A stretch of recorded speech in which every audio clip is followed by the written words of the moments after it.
대형차의 유지비는 정말 대단하네요. 3년 6만 킬로에 경차가 그냥 한 대씩 날아갑니다.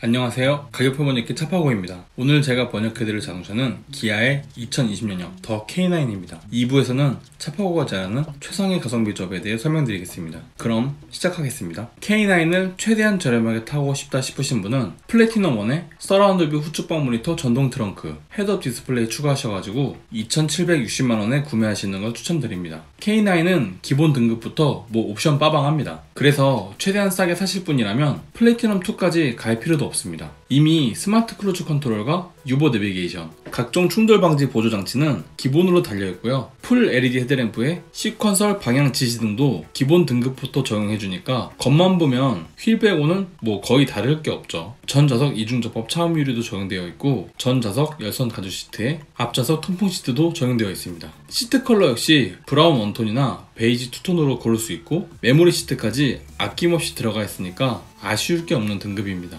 서라운드 뷰와 후측방 모니터, 전동 트렁크가 120만원이라 좀 비싼 거 아닌가 싶지만 소나타에서도 후측방 모니터, 서라운드 뷰, 헤드업 디스플레이 묶어서 125만원에 팔거든요. 그거에 비하면 이급에서는 크게 남겨먹지 않고 파는 옵션이라고 볼 수 있습니다. 그리고 이급에서 전동 트렁크 없이 차 타는 거 상상이 안 되잖아요. 이건 꼭 넣어야겠죠. 헤드업 디스플레이도 단순히 속도만 보여주는 게 아니라 내비게이션의 길 안내와 사각지대의 차량 유무도 보여주기 때문에 안전을 위해서라도 넣는 게 좋습니다. 또한 플래티넘 1에선 풀 LCD 계기판도 적용할 수 없으니까 그에 대한 부족함을 채우려면 헤드업은 꼭 넣어줘야겠죠. 1번 조합이 2번 조합에 비해 부족한 게 있는데요. 뒷좌석 커튼 없습니다. 하지만 틴팅하고 나면 밖에서는 보이지도 않을 거기 때문에 굳이 커튼 때문에 큰돈 쓸 필요 없습니다. 나파 가죽 시트 없는데요. 나파 가죽이 재질도 좋고 퀼팅이 들어가서 고급스러워 보이긴 하지만 지금의 1번 조합도 다크 브라운 원톤이나 베이지 투톤으로 고를 수 있기 때문에 그다지 부러워하지 않아도 됩니다. 앰비언트 무드램프 없는데요. 저녁에 이쁘긴 하지만 불만 들어오는 게 딱히 필요할까요? 저는 이거 없어도 K9 실내 충분히 고급스럽더라고요. 렉시콘 사운드 없는데요. 이미 지금도 스피커가 14개나 됩니다. 거기에 일반 스피커도 아니고 크렐 오디오예요.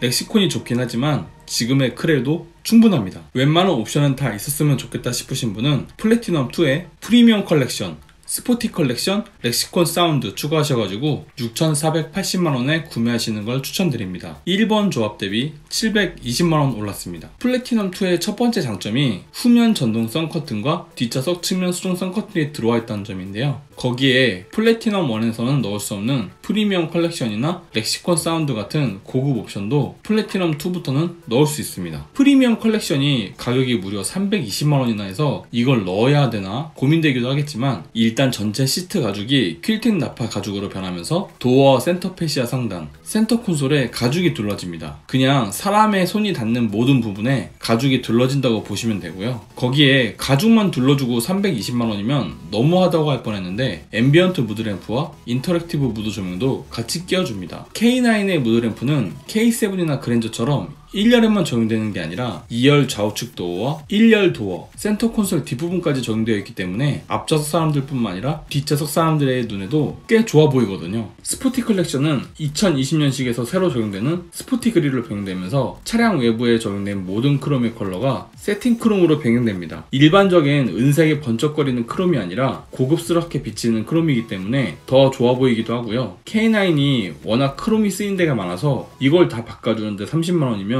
외장 디자인에 돈 쓰는 거 별로 안 좋아하는 제가 봐도 이거는 해야 되는 게 맞습니다. 마지막으로 렉시콘 사운드 시스템의 경우 스피커가 들어가는 것도 중요하지만 스피커 커버 재질이 메탈로 바뀌기 때문에 이로 인한 인테리어 감성 업그레이드도 무시할 수 없고요. 도어 가운데 동그랗게 들어오는 앰비언트 무드램프도 렉시콘이 아니면 들어오지 않습니다. 음악뿐만 아니라 실내 재질을 위해서라도 150만원짜리 렉시콘은 넣어줘야겠죠. 2번 조합이 3번 조합에 비해 부족한 게 있는데요. 12.3인치 LCD 계기판 없습니다. 하지만 가운데 7인치 액정에서도 후측방 모니터도 기능 전부 작동하고요. 이미 헤드업 디스플레이도 기본 장착되어 있기 때문에 계기판에 집중하지 않아도 되니까 12.3인치 계기판 필요 없습니다. VIP 시트 없는데요. 뒷좌석에 회장님을 모시는 정도가 아니라면 굳이 280만원이나 하는 뒷좌석 VIP 시트를 할 필요가 있을까요? 지금의 뒷좌석도 충분히 착자감이 좋으니까 아이들 태우실 분이 아니라면 무리해서 VIP 시트 갈 필요 없습니다. 전자제어 서스펜션 없는데요. 솔직히 사람들 태우고 이게 전자식 서스펜션인지 일반 서스펜션인지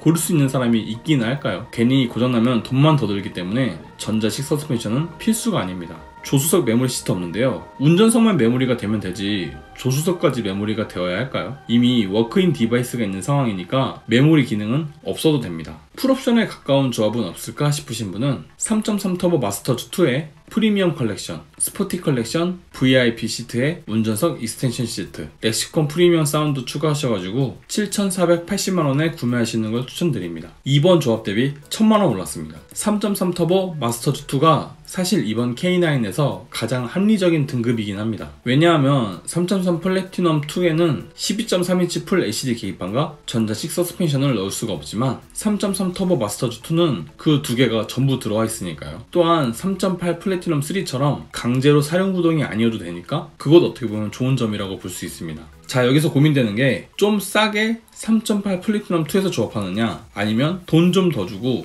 3.8 플래티넘 3로 가느냐인데 한번 비교해 보겠습니다. 각 등급의 프리미엄 컬렉션, 스포티 컬렉션, 렉시콘 사운드, VIP 시트 넣으면 가격은 위와 같은데요. 플래티넘 2 조합이 마스터즈 2 조합에 비해 699만원 싸고요. 플래티넘 3 조합은 마스터즈 2 조합에 비해 245만원 더 비쌉니다. 이제 여기서 각각 조합별 장단점을 비교해 볼 건데요.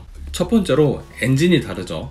마스터즈2 조합은 3.3 터보 엔진이 들어갑니다. 계기판의 경우 플래티넘2는 일반 계기판인데 비해 마스터즈2와 플래티넘3는 12.3인치 계기판이고요. 서스펜션은 플래티넘2는 일반 서스펜션이지만 마스터즈2와 플래티넘3는 전자제어 서스펜션입니다. 마지막으로 플래티넘3는 카드 타입 스마트 키와 오토 클로징 도어, 사륜구동이 앞서긴 하는데요. 그래도 마스터즈2 조합이 플래티넘3 조합보다 245만원 더 싸긴 하지만 엔진은 더 좋다고 보시면 돼요. 만약에 여기서 사륜구동이 난 필요하다 싶으신 분은 마스터즈2에서 250만원 주고 사륜구동 다르시면 됩니다. 그리고 솔직히 오토클로징이나 카드 타입 스마트키는 필수가 아니잖아요. 그래서 저는 K9의 거의 모든 옵션을 즐기면서도 쾌적하고 빠르게 운전할 수 있는 마스터즈2 조합을 가장 추천드립니다. 자, 이제 다시 처음으로 돌아와서 VIP 시트와 운전석 전동 익스텐션 시트 옵션의 경우 일단 운전석 시트가 운전자에게 더 편해지도록 바뀌는 점이 좋은 점이고요. 시트의 방석 길이 조절이 가능하기 때문에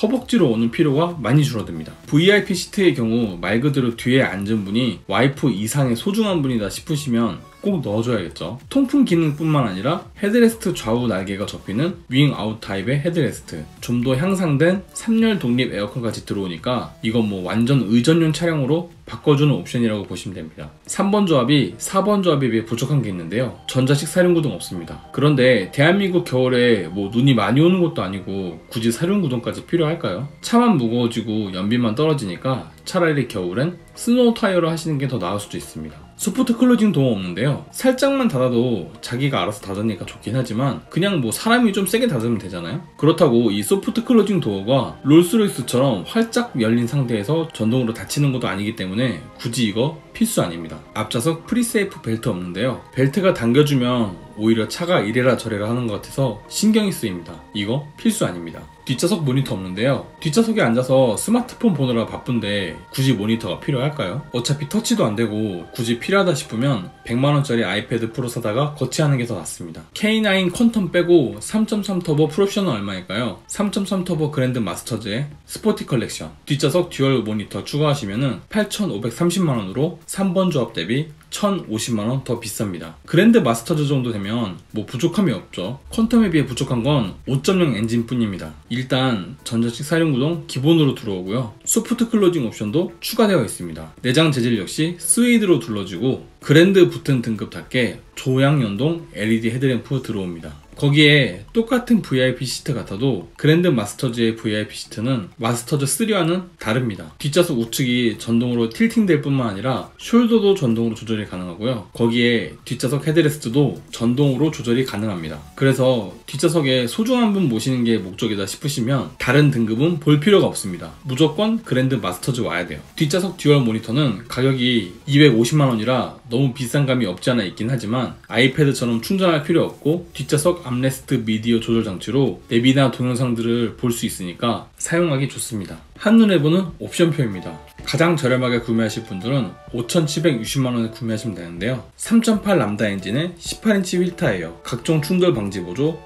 스마트 크루즈 컨트롤, 12.3인치 유보 내비게이션에 풀 LED 헤드램프, 거기에 서라운드 뷰와 HUD, 후측방 모니터, 전동 트렁크가 기본으로 들어옵니다. 하지만 나는 여기서 내장을 좀 더 업그레이드하고 싶다 싶으신 분은 720만원 더 주시고 2번 조합 6,480만원에 구매하시면 되는데요. 19인치 휠에 퀼팅 나파가죽 시트, 앰비언트 무드램프, 렉시콘 스피커, 뒷좌석 커튼까지 들어오게 됩니다. 그래도 나는 엔진이 좀 좋았으면 좋겠고 뒷좌석에 소중한 분들을 모셔야겠다 싶으신 분은 1000만원 더 주시고 3번 조합 7480만원에 구매하시면 되는데요. 3.3 람다 터보 엔진에 12.3인치 LCD 계기판, 전자지하 서스펜션, 운전석 익스텐션 시트, 뒷좌석 파워 시트, 뒷좌석 통풍 시트, 뒷좌석 윙아웃 헤드레스트에 좀 더 향상된 어드밴스드 3존 에어컨까지 들어오게 됩니다. 나는 그런 거 모르겠고 그냥 3.3 터보 풀옵션을 사야겠다 싶으신 분은 1050만원 더 주시고 4번 조합 8530만원에 구매하시면 되는데요. 소프트 클로징 도어에 스웨이드 내장재, 뒷좌석 전동 헤드레스트, 조향 연동 헤드램프에 뒷좌석 듀얼 모니터까지 들어오게 됩니다. 저는 솔직히 1번 조합도 엄청 훌륭해 보이긴 합니다. 이 정도만 돼도 없는 게 없잖아요. 하지만 고급 대형차를 타는 이유가 가성비에만 있진 않죠. 대형차에 걸맞는 고급스러운 내장재를 챙기려면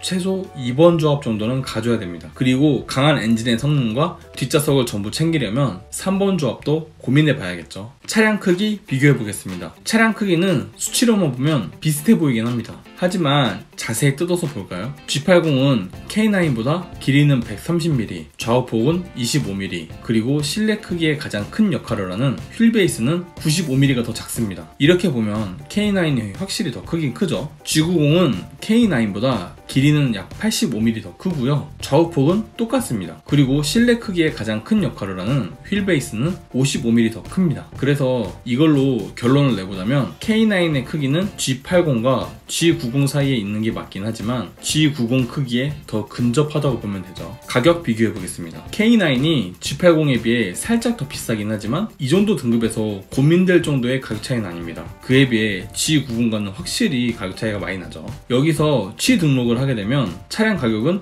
약 600만원 정도 더 올라가게 되는데요. 기본 차값이 워낙 비싸서 취등록세도 만만치 않습니다. 여기서 주유비를 비교해보자면 K9은 1km 운행 시 191원이 소모되고요. 3만 km 주행 시 574만원의 유류비가 발생합니다. 제네시스 G80 3.8의 경우 3만 km 운행 시 567만원으로 K9 3.3 터보 대비 7만원 정도 덜 들기는 하지만 딱히 의미 있는 차이는 아니고요. G90 3.3 터보의 경우 3만 km 운행 시 K9보다 7만원 정도 유류비가 더 드는데 같은 엔진이라고 해도 역시 G90이 더 무겁기 때문에 기름도 많이 먹습니다. 자, 이제 이 데이터를 가지고 3년 6만 km 운행하면서 세금을 내면 총 유류비는 얼마나 들까요? 3번 조합 기준으로 K9은 약 1,406만원이 들었고 G80은 1,431만원, G90은 1,420만원 정도의 유지비가 발생한다고 볼 수 있습니다. 대형차의 유지비는 정말 대단하네요. 3년 6만 km에 경차가 그냥 한 대씩 날아갑니다. 마지막으로 3.8 엔진, 3.3 터보 엔진, 5.0 V8 엔진 성능 차이 비교해 보겠습니다. 3.3 터보 엔진이 초반 가속에서는 아무래도 토크가 더 좋다 보니까 5.0 엔진에 비해 미세하게나마 더 잘 나가긴 합니다. 하지만 고속으로 올라가면 올라갈수록 마력이 깡패라고 5.0 V8 타우 엔진이 점점 치고 나가게 되죠. 3.8 엔진도 약한 엔진은 아니지만 그래도 이렇게 데이터로만 놓고 보면 성능으로 봤을 땐 3.3 터보 사는 게 맞다고 봅니다. 이로써 차파고가 제안하는 최상의 가성비 조합에 대한 설명은 끝났고요. 도움이 되었다면 구독과 좋아요, 도움이 되지 않았다면 싫어요를 꼭 눌러주세요. 감사합니다.